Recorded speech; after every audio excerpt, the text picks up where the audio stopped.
Amém? Gente, fiquem à vontade aí para vocês colaborarem do jeito que Deus tocar no coração de vocês. E quero agradecer. Hoje a gente completa um mês, gente. Um mês que a gente está aqui. Não faz exatamente um mês, porque o primeiro culto foi dia 14, mas é praticamente um mês, né? Um domingo que a gente está aqui reunindo. E eu fico muito feliz, de verdade, com aquilo que Deus tem feito aqui. Pastor Oséias, obrigado, gratidão por estar nos acompanhando nessa jornada. E gratidão a cada um de vocês que estão aqui. Gi, obrigado por ter vindo. Gratidão por cada um que está aqui. Amém? Sem mais delongas, vamos ler a palavra de Deus? Hoje, como eu disse, nós vamos dar uma pausa nas cartas do Apocalipse. Por quê? Porque todas as igrejas Batista Novo estão comemorando, agradecendo a Deus, simbolicamente, pelo chamado Dia das Crianças. Simbolicamente, estamos profetizando sobre a nova geração, bênçãos, que essa nova geração, não só os pequenos em idade, mas aqueles que estão nascendo para Cristo, que será uma geração diferente, que será uma geração comprometida com a palavra. Então nós vamos dar uma pausa nas cartas do Apocalipse para lermos uma palavra direcionada às famílias. Amém? Josué, capítulo 5. Olha só, que interessante. Josué, capítulo 5, versículo 1. Todos os reis amorreus que habitavam a oeste do Jordão e todos os reis cananeus que viviam ao longo do litoral souberam como o Senhor tinha secado o Jordão diante dos israelitas, até que tivéssemos atravessado. Por isso, desanimaram-se e perderam a coragem de enfrentar os israelitas.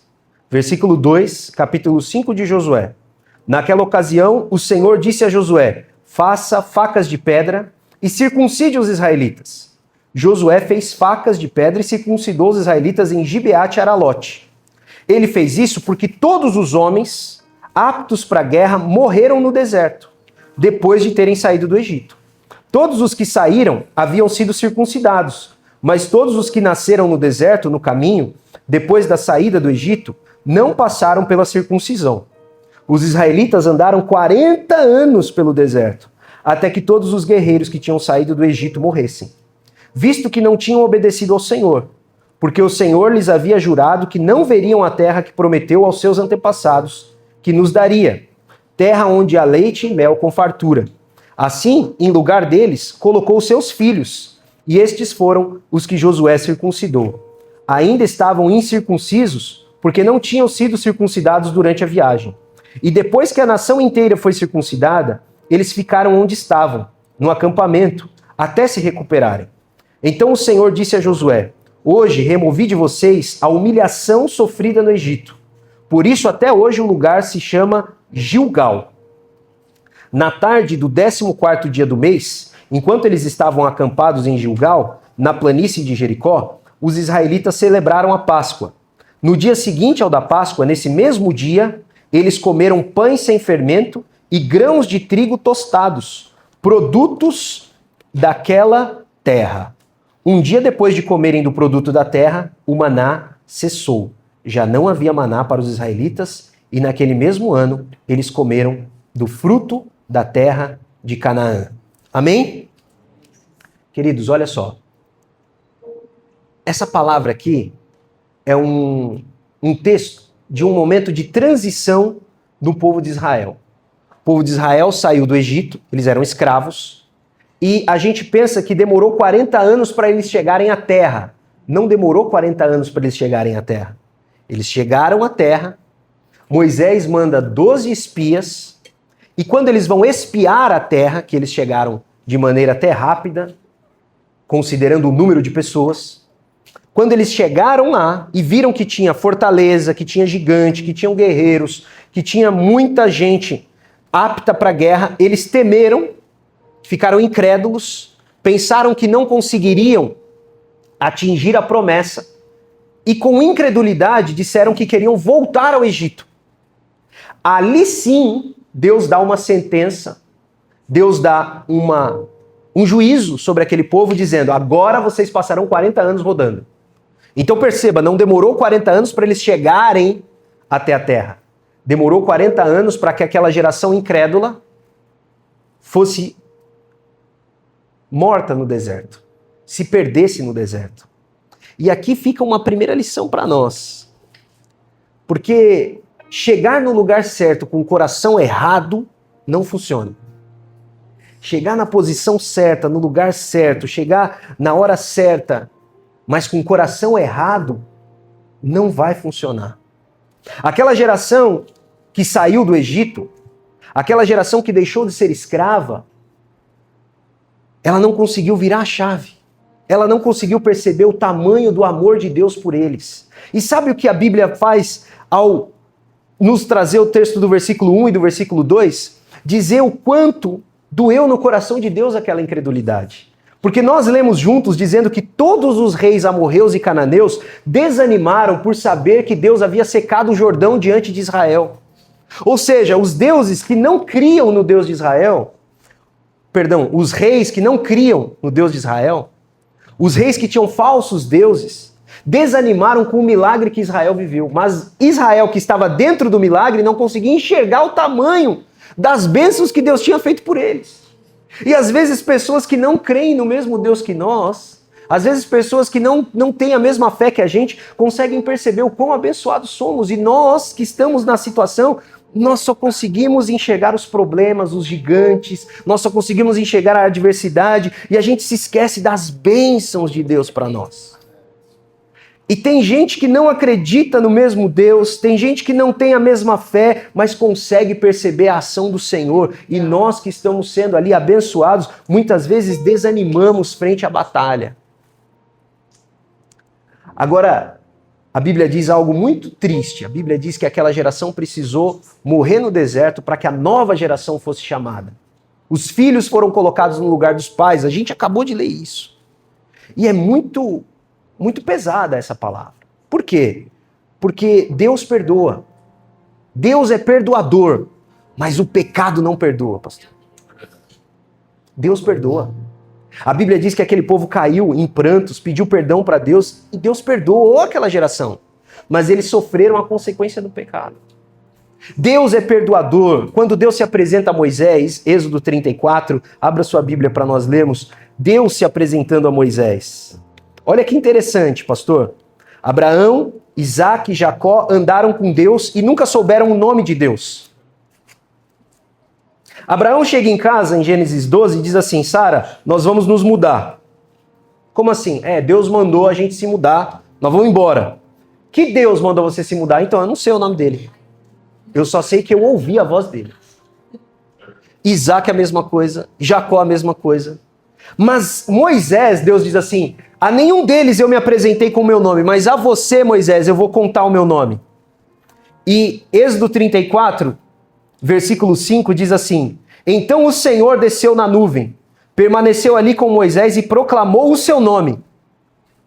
A nossa Bíblia traduz em caixa alta, escrito Senhor, certo? A de todo mundo está assim?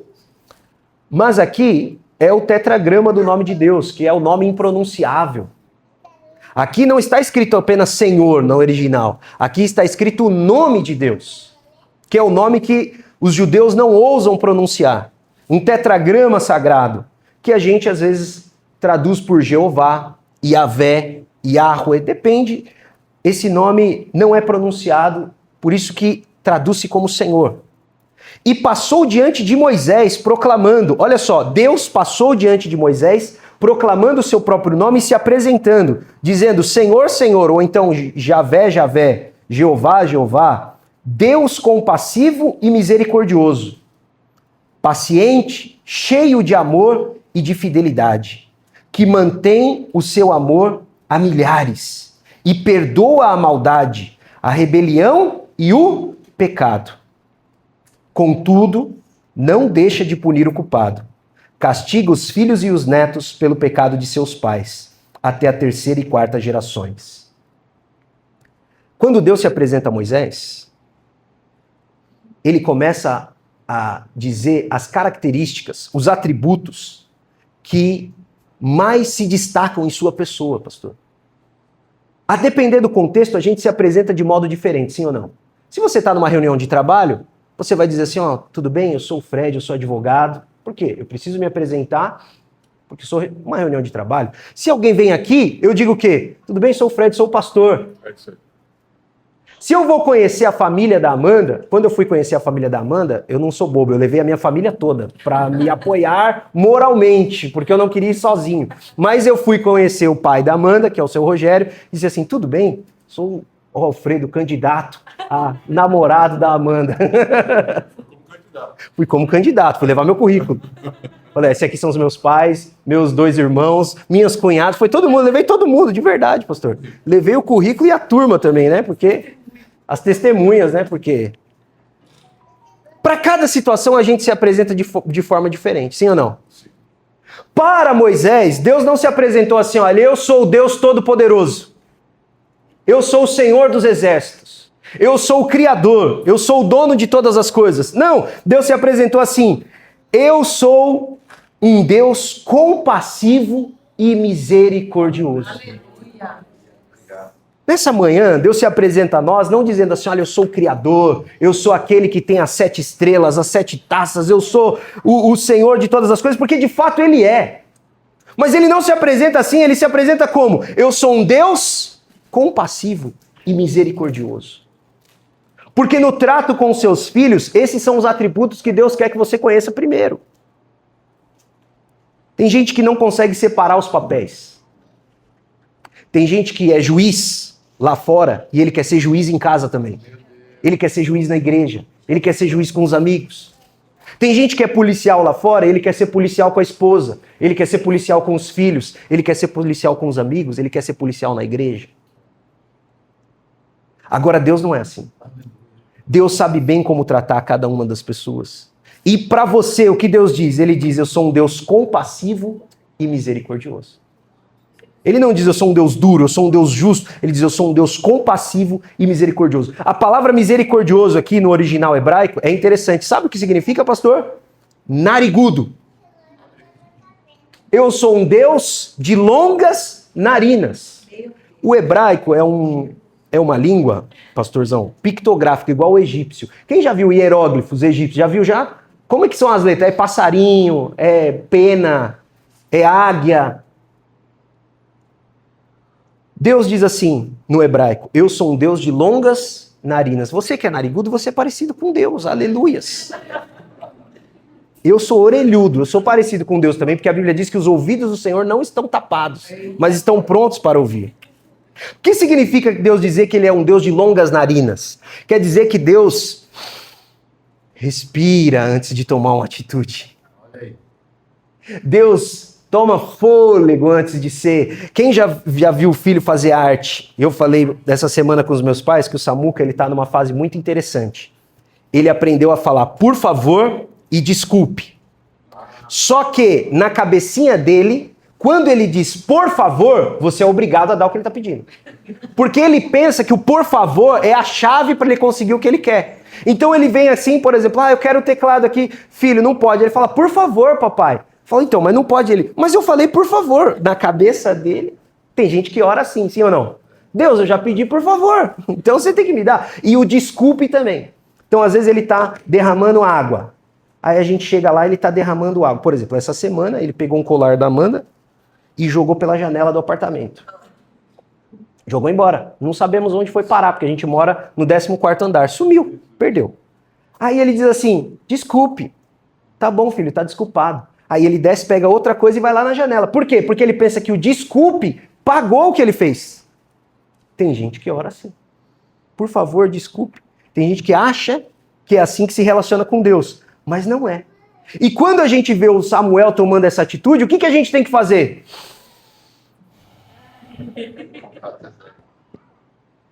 É assim que Deus age com a gente.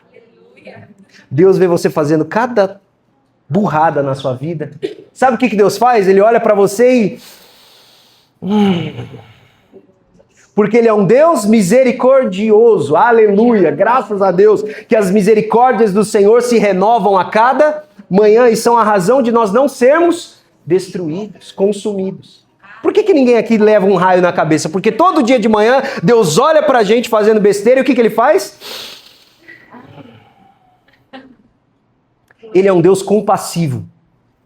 A palavra compassivo aqui no hebraico original quer dizer que Deus está disposto a tolerar certas coisas. Ele tem compaixão, ele ama, ele é paciente, ele é cheio de amor e de fidelidade. Aleluia, glória a Deus. Ele mantém o seu amor a milhares e perdoa a maldade, a rebelião, o pecado. Mas aí vem uma advertência. Contudo, não deixa de punir o culpado. Castiga os filhos e os netos pelo pecado de seus pais até a terceira e quarta gerações. E aqui é interessante, porque a mesma Bíblia que a gente está lendo agora diz que Deus não pune no filho o pecado do pai. Existia um ditado em Israel que dizia que os pais comeram uvas verdes e os dentes dos filhos embotaram. Era um ditado em Israel. E Deus faz uma advertência ao profeta Jeremias e disse: eu não quero mais esse ditado em Israel. Pode parar com esse ditado de que o pai comeu rapadura e o dente do filho que quebrou. Não quero que fala mais isso, porque era um ditado popular. Um dito popular dizendo assim: o filho está pagando o que o pai fez. E Deus diz: não é assim, o filho não paga o que o pai fez. Mas pastor, nós lemos aqui que Deus castiga o pecado dos filhos e dos netos pelo pecado dos pais, até a terceira e quarta gerações. A Bíblia está se contradizendo? Não, a Bíblia é clara em dizer. O que a Bíblia está me ensinando? Que o meu pecado tem consequência na vida do Samuel. Se eu for uma pessoa negligente, o Samuel vai pagar por isso. Se a partir de hoje a gente só almoçar chocolate em casa, a partir de hoje a gente vai almoçar M&M's, barra de Milka, esse vai ser nosso almoço e nosso jantar. A saúde do meu filho vai pagar por isso. Deus perdoa, mas o pecado não perdoa. É isso que Deus está dizendo. Deus está falando o seguinte: tudo que o homem plantar, certamente ele colherá. Então, nessa manhã, eu quero trazer essa mensagem de família. Por quê? Porque nós lemos em Josué dizendo o seguinte: Deus precisou levantar uma nova geração, porque a geração anterior decidiu não confiar em Deus. E por não confiar em Deus, os filhos que eram para ser herdeiros se tornaram guerreiros. Os filhos que eram para ser herdeiros de uma terra que os pais teriam conquistado, eles tiveram que ser feridos, eles tiveram que ser circuncidados depois de adultos, porque a circuncisão aqui é o símbolo da aliança na carne que Deus fez com Abraão. Só que a circuncisão dos judeus era feita em um bebê recém-nascido de 8 dias. Quem aqui lembra o que passou no 8º dia de vida? Alguém lembra? Eu lembro, eu mamei, eu nasci. Não lembra. O judeu, quando tomava consciência de si, ele já estava circuncidado. Agora, essa geração de Josué teve que ser circuncidada depois de adulto. E a circuncisão é um corte no órgão genital masculino, é algo doloroso, é algo dolorido. Eu estou falando de uma época sem anestesia, sem asepsia, sem luva cirúrgica. Era na raça. Sem bisturi, era faca de pedra, nós lemos. Essa dor, essa aliança na carne foi necessária porque os pais daquela geração foram negligentes. E os filhos que eram para ser herdeiros tiveram que se tornar guerreiros. Tem muita luta que a gente passa porque o nosso pai ou nossa mãe abriu mão de lutar por aquilo. É isso que a Bíblia quer dizer quando os pecados dos pais atingem os filhos. Não é uma maldição hereditária. Não é algo que vem no seu DNA. Você não precisa fazer algo extraordinário, um trabalho, algo nesse sentido para quebrar esse tipo. Não, não é isso. A Bíblia está sendo clara dizendo que as nossas atitudes têm consequências. Agora, qual que é a minha posição diante dessa palavra? A minha posição é dizer que até aqui pode ter acontecido várias coisas, mas da minha geração em diante não mais. Um dia meus pais tomaram essa atitude. Até a geração dos meus pais, a nossa família era uma família de vícios, era uma família de perdição, era uma família de muitas brigas, até a geração deles. Eles tomaram a atitude de dizer, da minha geração para frente, não mais. Nessa manhã, Deus está te dando essa oportunidade. Por quê? Porque Ele é Deus compassivo, misericordioso, paciente, cheio de amor, de fidelidade. Ele perdoa a maldade. Se eu caio de joelhos diante desse Deus, eu posso pedir perdão a Ele e dizer, Senhor, eu preciso que o Senhor me ajude a mudar a história da minha família, da minha geração. Quando nós lemos novamente Josué, a Bíblia diz que o Senhor disse a Josué: hoje eu removi de vocês a humilhação sofrida no Egito. O povo de Israel passou mais de 400 anos como escravo. Mas em um único dia Deus removeu a vergonha deles. Você pode ter passado gerações de vergonha, mas Deus pode remover a sua vergonha nessa manhã. Deus pode mudar a história da sua vida em uma manhã. E é interessante porque a Bíblia diz que na tarde daquele dia, eles celebraram a Páscoa. A Páscoa era o símbolo maior da libertação de Israel do Egito. Um cordeiro era morto. A primeira Páscoa ela foi celebrada ainda no Egito. A palavra Páscoa significa passar por cima. E a festa tem esse nome porque o anjo da morte veio visitar o Egito atrás dos primogênitos. Mas nas casas onde havia o sangue de um cordeiro de 1 ano passado no umbral da porta, o anjo da morte passou por cima. Então no dia de manhã após a Páscoa, aqueles que não tinham sangue nos seus umbrais encontraram os primogênitos mortos. E a gente pensa que os primogênitos aqui eram só os bebês. Não, todos os primogênitos morreram. Se o avô da casa era primogênito, morreu. Se o pai da casa era primogênito, morreu. Se o bebê era o primogênito, morreram todos os primogênitos. Não morreram só os bebês primogênitos, morreram todos. Tiveram famílias que acordaram e tinham vários mortos em casa. Agora, na casa dos israelitas que tinham sangue, tinha morte, sim ou não? Sim, o cordeiro morreu. Na minha casa hoje não tem morte, por quê? Porque um cordeiro morreu no meu lugar. Samuel não vai experimentar a morte espiritual. Por quê? Porque eu sou bom? Não, porque um cordeiro morreu no nosso lugar. A Bíblia diz assim que João Batista, quando viu Jesus, disse: aí está o Cordeiro de Deus, que tira o pecado do mundo.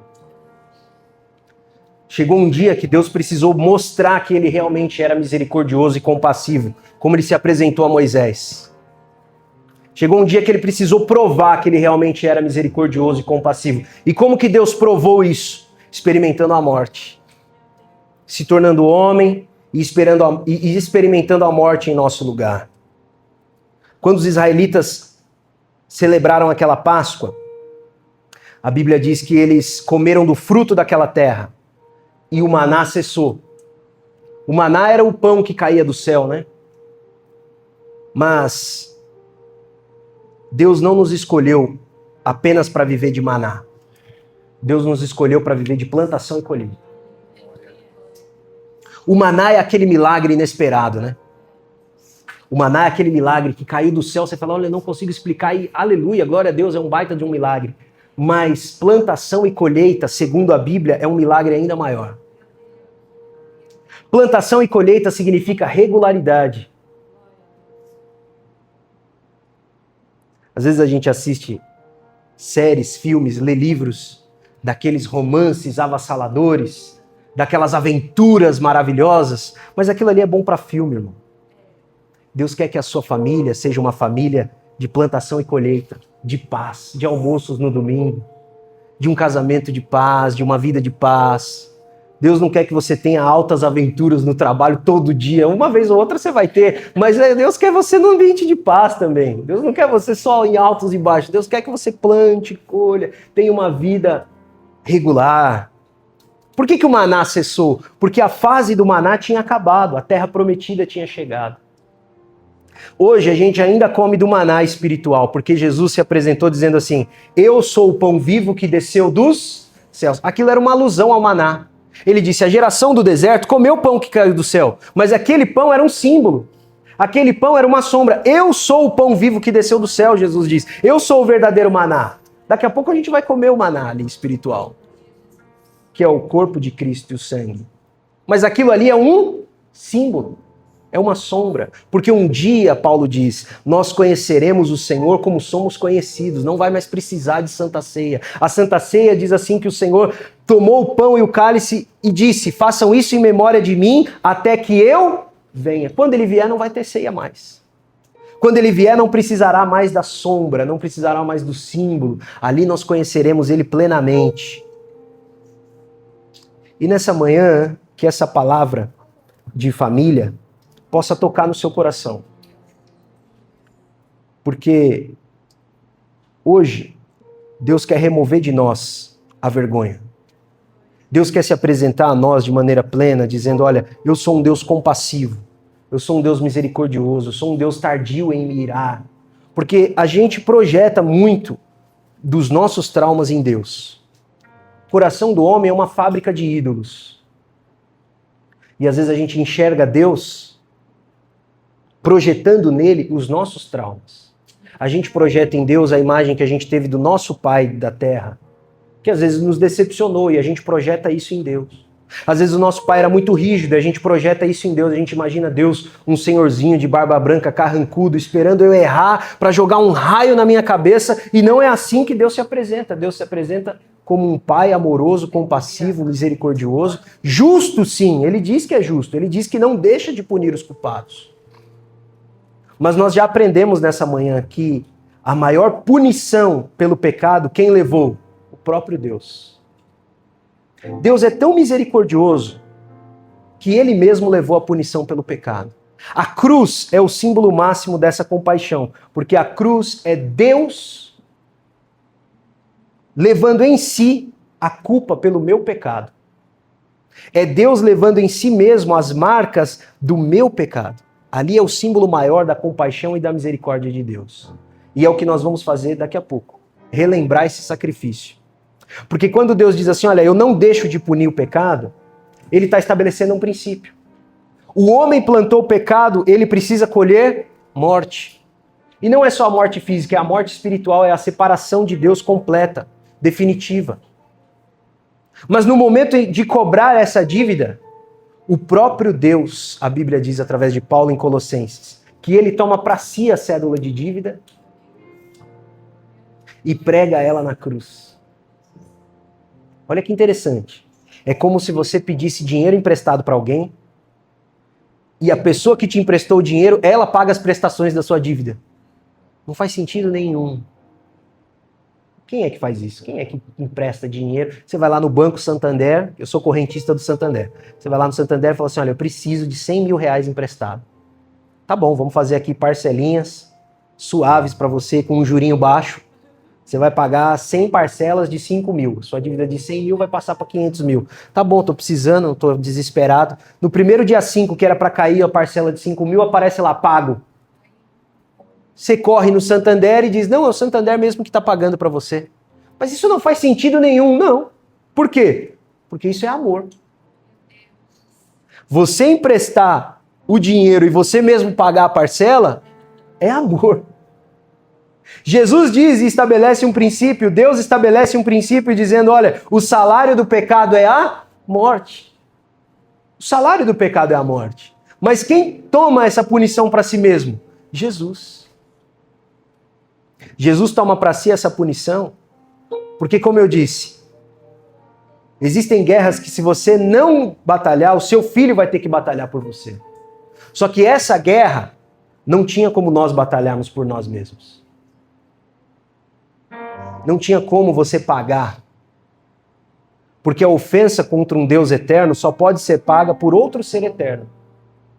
A ofensa contra um Deus perfeito só pode ser paga por alguém que também é perfeito.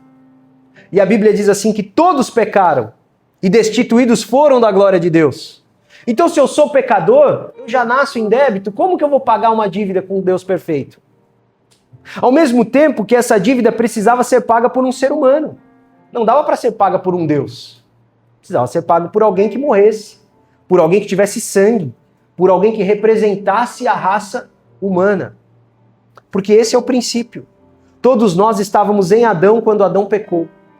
Todos nós estávamos em Adão quando ele caiu. Agora, todos nós estamos em Cristo quando Cristo ressuscitou. E esse é um princípio maravilhoso. Porque você, querido, você já ressuscitou. Não, mas eu nunca morri, mas você já ressuscitou. Porque Paulo diz que todos nós morremos com Cristo, mas também ressuscitamos com Ele.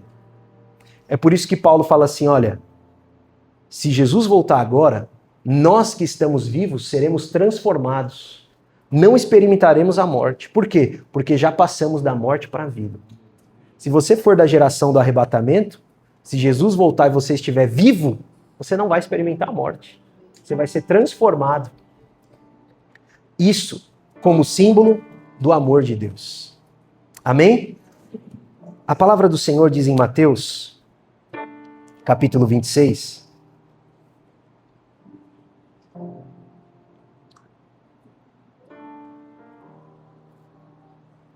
versículo 26 também. A palavra estabelece o que foi a ceia, o que foi a primeira ceia. Aquilo que nós vamos repetir agora, que nós vamos imitar agora. Isso foi feito primeiramente por Jesus. A Santa Ceia é a Páscoa do cristão.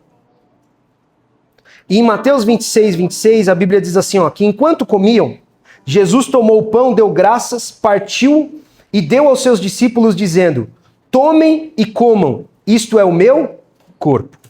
Versículo 27 de Mateus 26. Em seguida tomou o cálice, deu graças e o ofereceu aos discípulos, dizendo: bebam dele todos vocês. Isto é o meu sangue da aliança, que é derramado em favor de muitos para perdão de pecados.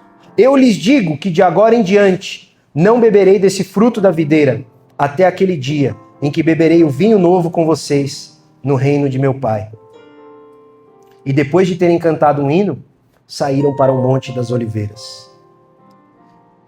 Jesus diz assim: esse é o meu sangue derramado em favor de muitos. Não é de todos, é de muitos. Por que não é de todos? Porque nem todos aceitam esse perdão. Porque nem todos aceitam essa graça.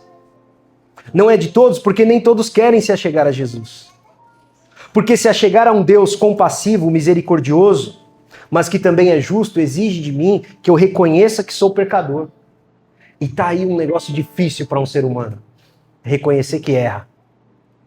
Rapaz, você conhecer alguém que diz assim, olha, realmente eu errei, me perdoa, viu? É raro você conhecer alguém assim. Por quê? Porque é contra-intuitivo. É contra o nosso senso de proteção. É contra o nosso próprio ego reconhecer que nós somos seres falhos.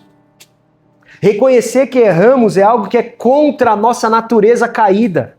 É por isso que Jesus diz assim, olha, esse sangue de aliança, esse sangue de pacto, esse sangue de acordo, esse sangue de união, ele é derramado em favor de muitos. Não é de todos. Porque apesar de Deus ser um Deus compassivo, misericordioso, que deseja que todos os homens se salvem, a Bíblia diz que Deus é paciente, porque deseja que todos cheguem à salvação, Deus sabe que nem todos chegarão. Infelizmente. Mas essa oportunidade está à nossa disposição nessa manhã. E está à disposição da nossa família também, dos nossos amigos, daqueles que nos cercam. E eu creio, e quero dizer para você que você creia também, assim como Josué disse no final do seu livro. Ele diz assim, olha, eu não sei vocês, israelitas. Vocês podem voltar a adorar os deuses que os seus pais adoravam além do rio Eufrates. Mas ele diz assim, mas eu e minha casa, nós serviremos ao Senhor. Eu não sei o que as pessoas aí fora vão fazer, mas você e sua casa, vocês servirão ao Senhor, se Deus assim permitir. Então, nessa manhã, eu quero que você fique com essa palavra sobre família. Existem certas guerras que você não vai poder adiar. Existem certas lutas, certas batalhas que Deus não quer que você passe para a geração da frente. Você vai precisar lutar essas guerras. Você vai precisar estabelecer um limite e dizer, até a minha geração foi assim que a gente fez. Da minha geração para frente não vai mais ser assim. Da minha geração para frente, Deus vai remover a nossa vergonha. Da minha geração para frente, Deus vai remover aquilo que nos envergonhava diante de todos. Amém? Quero que você fique de pé.